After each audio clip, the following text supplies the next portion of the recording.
So the funding came about through the Neighbourhood House program in Apollo Bay. We know that in Apollo Bay, particularly over winter, people can get a bit locked in their houses and they can suffer from a bit of the SAD, seasonal adjustment disorder. And we were lucky enough to, well, firstly be able to work together, and Ruben developed this awesome project, but we were also lucky enough to be supported by the Colacopo Shire in their funding, and also later on in the piece through Winter Wild.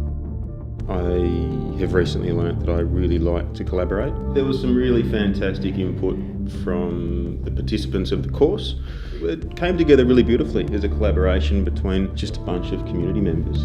It was advertised through Marijuana, and so I saw it in the news sheet. Quite like everyone else, I was instantly interested. I do a lot of art on my own, so to do something like that with other people was fantastic. I was already familiar with Ruben's work, so when the opportunity came up, I was pretty excited by it. Ruben brought in the maquette, looking at that and thinking, right, we're going to build the real size. I'd say life size, but it was much bigger than life size. We're going to build a real version of this. It was a lot of fun. From the perspective of Marrawarn, it was a very, very successful project. We got to collaborate with so many important members and facets of our community, not only at the governmental level with the Colacopo Shire and Learn Local, but with the creatives in this town.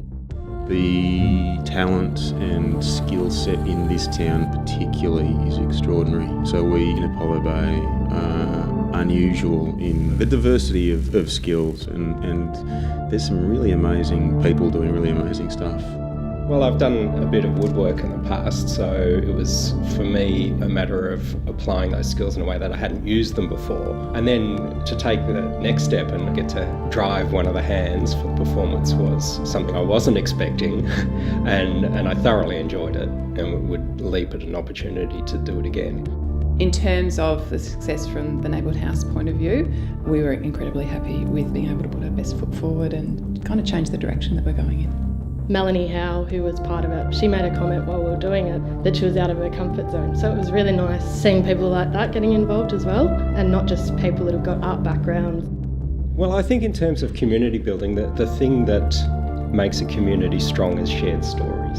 It's terrific to have that shared story of a bunch of people who got together who wouldn't ordinarily work together, produce something amazing that people came from Melbourne to see.